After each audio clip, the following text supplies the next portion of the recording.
Hello friends, आज मैं आपके साथ इंटरनेशनल इकोनॉमिक्स का एक और टॉपिक लेके आया हूँ। चैप्टर का नाम है international monetary fund and topic का नाम है failures of international monetary fund. International monetary fund में खामियां क्या क्या रहेगी, कौन सी सिचुएशन से जिसमें ये फेल हो गया। अगर आपको ये लॉन्ग क्वेश्चन आता है तो जिस हिसाब से आपने लिखना है मैंने उसी हिसाब से लिखा हुआ है, मगर इंट्रोडक्शन में हमेशा जो भी क्वेश्चन आता है उसके इंट्रोडक्शन में आपको हमेशा 4-5 लाइन्स लिखनी पड़ेंगी। इंट्रोडक्शन की वीडियो भी मैंने इसी टॉपिक की बनाई हुई है जो कि आपको मिल जाएगी डिस्क्रिप्शन में, जो जिसमें मैंने IMF लिखा हुआ है, कब आया कब गया, थोड़ा सा इंट्रोडक्शन 5-7 लाइनों की आपको देनी पड़ेगी।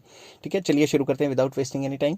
International monetary fund has failed to achieve some of its objectives, its main failures are as under. पहला, lack of exchange rate stability. भाई इंटरनेशनल मॉनेटरी फंड का मेन मकसद क्या था कि एक्सचेंज रेट को स्टेबल बनाएगा, मगर स्टेबल तो बन ही नहीं पाया, तो फिर मकसद हासिल ही नहीं हो पाया। ठीक है ना। International monetary fund has failed to achieve its main objective of exchange rate stability.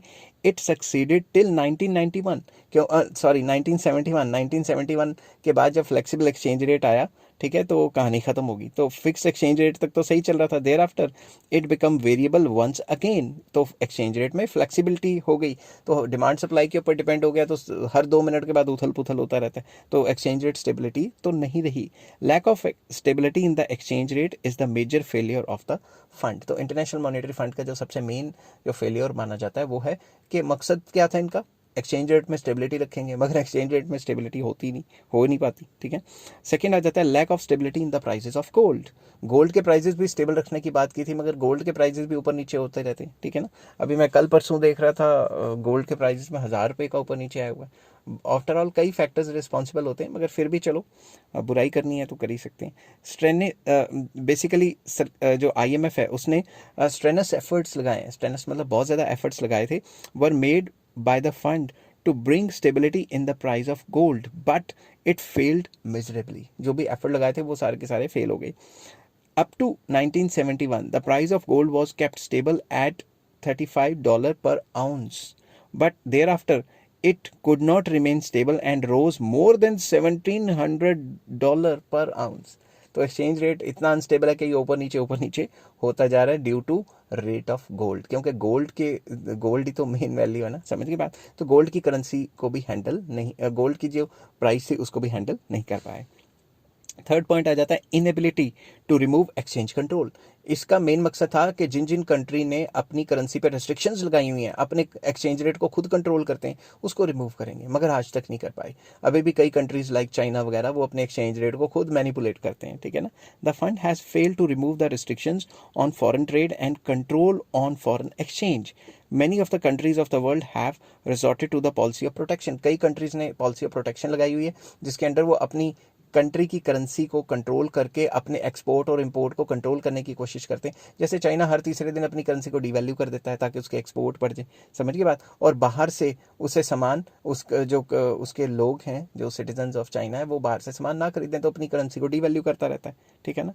Next आ जाता है रिच कंट्रीज क्लब। ये तो बहुत अमीर जो देश हैं उन्होंने पैसे डाले और उन्हीं ने अपना क्लब सा बना दिया, वो खुद की हेल्प करते रहते हैं, गरीब कंट्रीज को पूछते नहीं है, अगर उनको लोन दे देते हैं तो काफ़ी हार्ड टर्म्स एंड कंडीशंस लगा देते हैं। Critics say that IMF is a club of rich countries, it works for the behest of rich countries like America, Britain, etc. and helps their supporters। जो countries इनको support करती हैं, जो countries international मुद्दों में इनको वोट करती हैं, इनकी फेवर में रहती हैं, उन्हीं को लोन देते रहते हैं, लोन का ही तो मेन लालच देते हैं। It pursues a policy of discrimination, जिसकी वजह से डिस्क्रिमिनेशन आती है। Next, charitable institution. Other critics point out that it is a charitable institution. ये क्या है, चैरिटेबल इंस्टीट्यूशन है whose main function is to provide resources of some rich countries to their supporter countries to enable them to correct disequilibrium in balance of payment. तो ये basically एक charitable institution है जिसमें वो चेले कंट्रीज, ठीक है, अमीर कंट्रीज, जैसे अमीर दोस्तों के चेले होते हैं ना जो उनके पीछे घूमते रहते हैं, जैसे उनको कोई बेनिफिट हो जाएगा, वैसे ही अमीर कंट्रीज के साथ जो उनके चेले घूम रहे हैं उनकी हेल्प करने के लिए ये बेसिकली चैरिटेबल इंस्टीट्यूशन है, जो उन कंट्रीज के आसपास जो कंट्रीज मंडराते रहते हैं, जैसे उनको बेनिफिट हो जाए तो ये बेनिफिट उनको होता है कि वर्ल्ड IMF के थ्रू उनको लोन दिला दिया जाता है, ठीक है, बैलेंस ऑफ पेमेंट को सही करने के लिए। Such a help instead of promoting their economic development renders them more careless and increases their foreign indebtedness।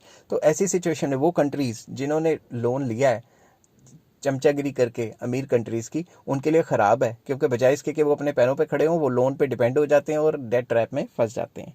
ठीक है, नेक्स्ट आ जाता है no solution of international liquidity. IMF आया था कि इंटरनेशनल लिक्विडिटी को बढ़ाएंगे, मगर इतनी कितनी बढ़ गई। Fund is not a proper solution is not a proper solution of international liquidity। ठीक है, कैसे? Although fund has considerably increased its permanent resources and helped in the certain creation of new currency in the form of SDRs, yet the problem of liquidity persists। इन्होंने IMF ने SDR लेके आए जिससे काफ़ी हद तक प्रॉब्लम सॉल्व होगी, मगर अभी भी इंटरनेशनल लिक्विडिटी की प्रॉब्लम पूरी तरह से सॉल्व नहीं हुई। Consequently, it will be difficult for fund to lend resources to developing countries and help them to tide over their balance of payment deficit। इस वजह से सारी की सारी कंट्रीज़ की मदद नहीं हो पा रही जिन जिनकी मदद करनी चाहिए। ठीक है, तो सारी की सारी कंट्रीज़ जो हैं डेवलपिंग कंट्रीज़, जिनको बैलेंस ऑफ पेमेंट के लिए ज़रूरत पड़ती है, उन सबको लोन नहीं दिया जाता। जब जो चमचे होते हैं उन्हीं को लोन दिया जाता है। ठीक है, no elimination of multiple exchange rates. Main मकसद ये भी था कि जो मल्टीपल एक्सचेंज रेट्स हैं उनको ख़त्म करना है, उनको भी ख़त्म नहीं कर पाए। Another aim of fund was to eliminate multiple exchange rates, but it has not succeeded therein. Multiple exchange rates को ख़त्म नहीं कर पाई। ठीक है, multiple exchange rate system refers to a system wherein a country adopts different exchange rate for different transactions. For example, अगर कोई country है, मान लो उसने वीट इंपोर्ट कराना है, नेसेसिटीज़ इंपोर्ट करानी है, तो एक्सचेंज रेट डिफरेंट लगाएगी। अगर उसने अपना कोई सामान बेचना है तो एक्सचेंज रेट डिफरेंट लगाएगी। तो मतलब डिफरेंट डिफरेंट चीज़ों के लिए डिफरेंट डिफरेंट एक्सचेंज रेट, ये चीज़ तो नहीं होनी चाहिए ना। For instance, in 1971 France has adopted two exchange rates, that is fix exchange rate for genuine trade transactions and flexible exchange rate for speculative trade transactions. तो फ्रांस को जैसे ही लगा 1971 में कि भाई ये जो ट्रेड्स हैं वो जेन्युइन है, उनके लिए उसने फिक्स एक्सचेंज रेट रख लिया, और जो उसको लगा कि स्पेकुलेटिव टाइप ट्रांजेक्शंस हो सकते हैं उसके लिए उसने फ्लेक्सिबल रख लिया। समझ के बात? नेक्स्ट आ जाता है inability to tackle the monetary crisis of August 1971। In year 1971 a global monetary crisis triggered off when American has not devalued dollar but also stopped its convertibility into gold।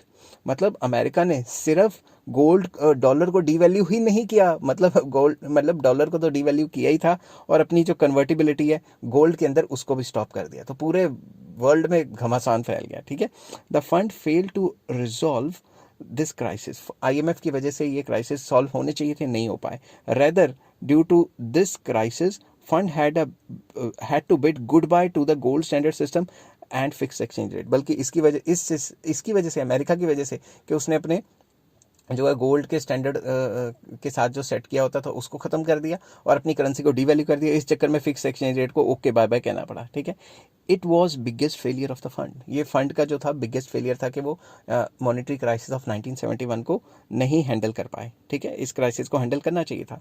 Next आ जाता है discriminatory policies. ये तो मैं पहले भी बता चुका हूँ, इसका पॉइंट बढ़ाना है बस, कि भाई अपने जो होते हैं दोस्त मित्र कंट्रीज़ जो उनकी गुलामी टाइप करते हैं, उनकी बातें मानते हैं, उनको दे देते हैं, बाकियों को देते नहीं, और टर्म्स एंड कंडीशंस बड़ी हार्ड सेट कर देते हैं।